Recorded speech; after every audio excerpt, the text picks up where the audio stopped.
இன்னைக்கு நாம பார்க்க போற விஷயம் நிஜமாகவே உங்களை ஆச்சரியப்படுத்தும்.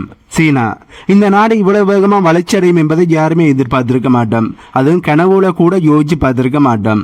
ஆனா சீனா அசுரவேக வளர்ச்சி அடைஞ்சிருக்கிறார்கள். இந்த 2026வது வருஷம் சீனாவுக்கு ரொம்பவே முக்கியமான வருஷம். ஏனென்றா சீனா போட்டு வச்சிருந்த பல மெகா பிளான் இப்ப நிஜமாகிக்கிட்டு இருக்கு. அதாவது நிறைய திட்டங்களை போட்டு வச்சிருந்தார்கள். அந்த மெகா திட்டங்கள் அனைத்துமே இப்ப நிறைவேறி கொண்டு இருக்கு. மலைகளை வெட்டி ஆறு உருவாக்குறதுல இருந்து பாலைவனத்தை கரண்ட் உற்பத்தி பண்ற இடமா மாத்துற வரைக்கும் சீனா இந்த உலகத்துக்கு மிகப்பெரிய ஒரு சவாலை விட்டு கொண்டு இருக்காங்க. இன்னைக்கு நாம இந்த வீடியோவில் சீனா உலகத்தை எப்படி அவங்களுடைய கைக்குள்ள கொண்டு வருகிறார்கள் அண்ட் சீனாவை பார்த்து இந்த உலக நாடுகளே ஆச்சரியப்படுற மாதிரி சீனா முக்கியமா கொண்டு வர்ற புதிய மெகா திட்டங்களை பற்றியும் இந்த வீடியோவில் நாங்கள் தெளிவாக பார்க்க போறோம்.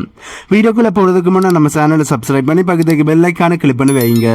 அப்பதான் நாம் போடக்கூடிய வீடியோஸை நீங்க உடனுக்குடன் பார்க்க முடியும். வாங்க இப்ப வீடியோக்குள்ள போலாம். இப்ப நாம பார்க்க போற இந்த பிங்லோ கால்வாய் திட்டம் வெறும் சாதாரணமான கால்வாய் இல்ல. இது சீனாவோட 100 வருஷ கனவு. சொல்ல போனா சீனாவில் கடந்த 1000 வருஷங்கள்ல கட்டப்பட்ட கால்வாய்கள்ல இதுதான் மிகப்பெரிய கால்வாய் திட்டம்னு சொல்லப்படுது. இதோட நீளம் 134 கிலோமீட்டர். இது தென்மேற்கு சீனாவில் இருக்கின்ற நானிங் நகரத்தை கடலோட இணைக்குது. முதல்ல ஏன் இதை இவ்வளவு கஷ்டப்பட்டு மலைகளை உடைச்சு கட்டுறாங்க என்பதை தெளிவா பார்க்கணும். இப்ப அந்த பகுதியில இருந்து ஒரு கப்பல் கடலுக்கு போகணும்னா, அதாவது இந்த இடத்துல இருந்து ஒரு கப்பல் கடலுக்கு போகணும்னா பக்கத்து மாகாணமான குவாங்டாங் வழியா ரொம்ப தூரம் சுத்தித்தான் போகணும். இதனால நேரம் அதிகமாகுது, செலவும் ரொம்பவே அதிகமா இருக்கு. ஆனா இந்த பிங்லு கால்வாய் வந்த பிறகு அந்த பயண தூரம் அப்படியே 560 கிலோமீட்டர் அளவுக்கு குறையுது. யோசிச்சு பாருங்க, ஒரு கப்பல் 560 கிலோமீட்டர் குறைவா பயணம் பண்ணதுன்னா அதுல எவ்வளவு எரிபொருள் மிச்சமாகும், எவ்வளவு பணம் மிச்சமாகும் என்பதை வருஷத்துக்கு மட்டுமே கிட்டத்தட்ட 730 மில்லியன் அமெரிக்க டாலர்ஸ் லாஜிஸ்டிக் செலவானது இதன் மூலம் குறையுது என்றும் கணக்கு போட்டு காட்டியிருக்கிறார்கள். சரி, இதுல இருக்கிற மிரட்டலான தொழில்நுட்பம் என்ன என்பதை இப்ப நாங்க தெளிவா பார்ப்போம்.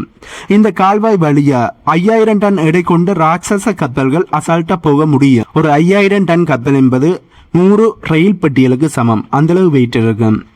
இங்க இன்னும் ஒரு சவால் என்னன்னா இந்த இடத்தோட நிலப்பரப்பு. ஆரம்பிக்கிற இடத்துக்கு முடிகிற இடத்துக்கு இடையில கடல் மட்டம் கிட்டத்தட்ட 213 அடி வித்தியாசம் இருக்கு. அதாவது தண்ணி ஒரே மட்டமா இருக்காது. இதை சமாளிக்கத்தான் உலகத்திலேயே மிகப்பெரிய வாட்டர் சேவிங் ஷிப் லாக்ஸ், அதாவது தண்ணீரை சேமிக்கும் கப்பல் மதகுகளை கட்டுறாங்க. இது ஒரு எலிவேட்டர் மாதிரி செய்யப்படும்.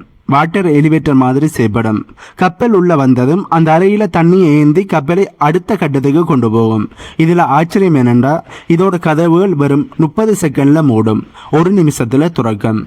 இந்த வேகத்துல செய்யப்படுற லாக்ஸ் உலகத்துல வேற எங்கேயுமே இல்லை என்பதுதான் உண்மை. சீனாட்ட மட்டும்தான் இது இருக்கு.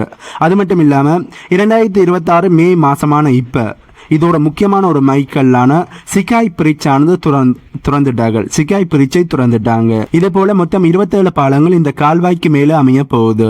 கடைசி ஒரு முக்கியமான விஷயம் என்னன்னா, இதை கட்டுறதுக்கு மட்டுமே சீனா கிட்டத்தட்ட 10 பில்லியன் அமெரிக்க டாலர்ஸ், அதாவது 72.7 பில்லியன் யுவானை செலவு பண்ணி இருக்காங்க. இது செய்யப்பட ஆரம்பிச்சா தென்கிழக்கு ஆசிய நாடுகளான வியட்நாம், தாய்லாந்து, மலேசியா உடனான வர்த்தகம் ஒரு புதிய ஒரு உச்சத்தை தொடும்னு சொல்லப்படுது. இந்த செப்டம்பர் 2026 இதோட முழு பணிகளை முடிஞ்சு கப்பல்களோட ஆரம்பிக்கும் என்று எதிர்பார்க்கப்படுது. உண்மையிலேயே இது ஒரு நவீன உலக அதிசயமாக தான் பார்க்கப்படுது. ஏனென்றால் வேற எந்த நாடுகளுமே இதே மாதிரியே மிகப்பெரிய ஒரு நடவடிக்கையில் ஈடுபடையில, மிகப்பெரிய கட்டுமானத்தில் ஈடுபடையில. பட் சீனா தான் முதல் முறையாக இப்படி மிகப்பெரிய ஒரு கட்டுமானத்தை செய்திருக்கிறார்கள். அடுத்ததா எனர்ஜி. உலகமே இப்ப பெட்ரோல் டீசலுக்கு பதிலாக கரண்ட்டுக்கு மாறிக்கிட்டு இருக்கு. இதுல சீனா ரொம்ப தெளிவா யோசிச்சு பயங்கரமான ஒரு முடிவை எடுத்திருக்கிறார்கள், நடவடிக்கையில் ஈடுபட்டிருந்தார்கள் தான் சொல்லணும். அதுதான் கோபி பாலைவனத்தில் சீனா பண்ணிய மெகா ப்ராஜெக்ட். கோபி பாலைவனம்னு சொன்னாலே வெறும் மணல் தான் அனைவருக்குமே ஞாபகம் வரும். ஆனா இப்போ அங்க போய் பார்த்தா கிலோமீட்டர் கணக்குல சோலார் பேனல்களும் ராட்சச கேட்டாடையிலும் தான் அங்கே இருக்கும்.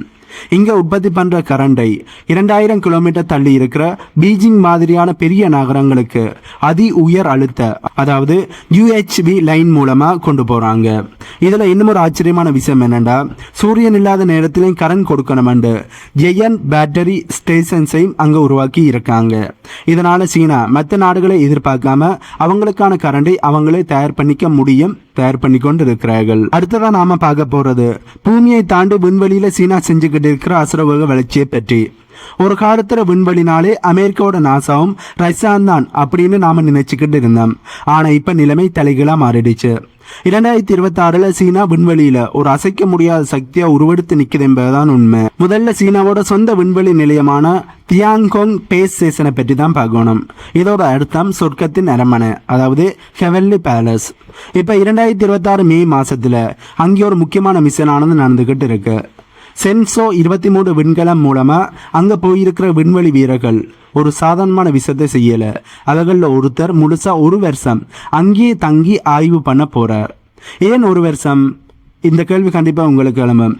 ஏன்னா மனுஷங்க விண்வெளியில ரொம்ப நாள் இருந்தா அவங்க எலும்பு தசை ஏன் அவங்களுடைய டிஎன்ஏ கூட எப்படி மாறுது என்பதை சீனா தெரிஞ்சுக்க விரும்புகிறார்கள். அதாவது விண்வெளியில இருக்கும்போது மனிதர்களோட எலும்பு தசை அவங்களுடைய டிஎன்ஏ எப்படி மாற்றம் அடையுது என்பதை தெரிஞ்சுக்க சீனா விரும்புகிறார்கள். இது எதுக்குன்னா அவங்களோட அடுத்த டார்கெட் செவ்வாய் கிரகம், அதாவது மார்ஸ். அங்க போறதுக்கு பல மாசம் ஆகும். அதுக்கான ட்ரைனிங் தான் இதுன்னு சொல்லப்படுது. அது மட்டும் இல்லாம இந்த வருஷம் சீனா அவங்களோட லாங் மார்ச் 10 ராக்கெட்டோட சோதனைகளை தீவிரப்படுத்தி இருக்காங்க. இந்த ராக்கெட் தான் சீனாவோட எதிர்காலத்தையே தீர்மானிக்க போகுது. ஏனண்டா இது சாதாரணமான ராக்கெட் இல்ல, நிலவுக்கு மனுஷங்களை ஏற்றிக்கிட்டு போறதுக்காகவே பிரத்யேகமா தயார் பண்ணப்பட்டிருக்கிற சூப்பர் கெவி ராக்கெட்னு சொல்லப்படுது. அடுத்ததா சீனா நிலவை நோக்கி எதுக்கு இவ்வளவு வேகமா ஓடுறாங்கன்ற கேள்வி உங்களுக்கு எழும்பும். இதற்கான பதில், சீனா நிலவுக்கு போய் கொடி நட்டுட்டு வர்றதை ஒரு இலக்காக கொள்ளல. சீனாவோட பிளானே வேறையா இருக்கு. நிலவோட தென் துருவத்துல சவுத் போல்ல ஒரு நிலையான சர்வதேச நிலவு ஆராய்ச்சி நிலையத்தை, அதாவது ILRS அமைக்க போறதுதான் சீனாவோட பிளான். 2030க்குள்ள சீனாவோட வீரர்கள் நிலவுல தரையிறங்கணும் என்பதுதான் சீனாவோட லட்சியமா இருக்கு. அதுக்காக இப்பவே மெயின் யோ அப்படிங்கிற புது விண்கலத்தையும் லான் யுவான் அப்படிங்கிற லூனார் லேண்டரையும் தயார் பண்ணிட்டாங்க சீனா. இன்னும் ஒரு சுவாரஸ்யமான விஷயம் என்னன்னா, சீனா இப்ப விண்வெளியில இருந்து சூரிய மின்சக்தியை பூமிக்கு கொண்டு வர்ற திட்டத்துல, அதாவது ஸ்பேஸ் பேஸ் சோலார் பவர், அதுல வேலை செஞ்சுக்கிட்டு இருக்காங்க. இதனை சுருக்கமாக சொல்லணும்னா விண்வெளியில பெரிய சோலார் பேனல்களை அமைச்சு அங்கே இருந்த கரண்டை மைக்ரோவேவ் மூலமா பூமிக்கு அனுப்புறதுதான் இந்த திட்டம். இது மட்டும் ஜெயிச்சா உலகத்தோட மின்சார தேவையை முழுமையா சீனா மாத்திடுவார்கள். 2026 சீனா செய்ய போற இந்த ஒவ்வொரு லான்ச்சுமே விண்வெளி போட்டியில அவங்க தான் லீடிங் அப்படிங்கிறதை உலகத்துக்கு உறக்க சொல்லி கொண்டிருக்கு. முன்னாடி நாம கோலிவுட் படங்கள்ல பார்த்தது எல்லாமே இப்ப சீனா நிஜமாக்கி கொண்டு இருக்காங்க என்பதுதான் உண்மை. கடைசியா சீனா வரும் அவங்க நாட்டுக்கு மட்டும் வேலை செய்யல, மற்ற நாடுகளையும் தங்களுடைய பக்கமே வச்சிருக்காங்க. இதுக்கு பேரு தான் BRI திட்டம். பாகிஸ்தான்ல CPEC 2.0, அதாவது CPEC 2.0 மூலமா பல தொழிற்சாலைகளையும் பொருளாதார மண்டலங்களையும் சீனா உருவாக்குறார்கள். இதன் மூலமா சீனாவுக்கு ஒரு புது வர்த்தக பாதை கிடைக்குது. ஆனா இதுல இன்னும் ஒரு பக்கமும் இருக்கு. இந்த திட்டங்களால அந்த நாடுகள் கடல்ல மூழ்கிடும் என்கிற ஒரு பயத்தையும் ஒரு மிரட்டலையும் மேற்குலக நாடுகள் பரப்பி வருகிறார்கள். இது ஒரு பக்கம் பொருளாதார வளர்ச்சியாக இருந்தாலும் மறுபக்கம் பெரிய அரசியல் ஆட்டமாகவும் பார்க்கப்படுது. ஏன்னா மேற்குலக நாடுகள் சீனாவோட வளர்ச்சியை தடுத்து நிறுத்துவதற்காண்டி நிறைய புரோபகண்டா செய்தியில் பரப்புகிறார்கள் என்பதும் உண்மை. அதில் சில புரோபகண்டா செய்திகள் உண்மையாக இருக்கலாம், ஆனால் அதில் பல பொய்களாகத்தான் இருக்கு. ஸோ இதெல்லாம் பார்க்கும்போது ஒன்று மட்டும் புரியுது, 2026ங்கிறது சீனாவோட பல வருஷ உழைப்போட பலனை அவங்க அனுபவிக்க ஆரம்பித்த வருஷமாக பார்க்கப்படும். தொழில்நுட்பம், கட்டுமானம், விண்வெளி என எல்லாத்திலையும் அவங்க தான் நம்பர் 1 என்பதை உலகத்துக்கு சொல்லாம சொல்லியிருக்கிறார்கள். இந்த அபரிவிதமான வளர்ச்சி உலகத்துக்கு நல்லதுன்னு நீங்க நினைக்கிறீங்களா, இல்ல இதனால ஆபத்து தான் வருமானு நீங்க நினைக்கிறீங்களா? உங்களோட கருத்துக்களை மறக்காம கீழே கமெண்ட்ல சொல்லுங்க. பட் சீனாவோட வளர்ச்சி பல நாடுகளுக்கு வைத்தறிச்சலை ஏற்படுத்தி இருக்கு. ஆனாலும் சீனாவோட வளர்ச்சி அபரிவிதமாக இருக்கு என்பதுதான் உண்மை. இந்த வீடியோவில் நான் சொன்ன தகவல்கள் உங்களுக்கு புதிதாக இருந்திருக்குமென்னு நம்புறேன். இந்த தகவல்கள் உங்களுக்கு புதிதாக இருந்தா இந்த வீடியோக்கு லைக் பண்ணி நம்ம சேனலை சப்ஸ்கிரைப் பண்ணி பக்கத்துக்கு பெல் ஐக்கானை கிளிக் பண்ணி வைங்க. அப்பதான் நான் போடக்கூடிய வீடியோஸை நீங்கள் உடனுக்குடன் பார்க்க முடியும். இன்னும் ஒரு புதிதான தகவல்கள் உள்ளடங்கிய புதிய வீடியோவில் உங்களை நான் மீட் பண்ணுறேன்.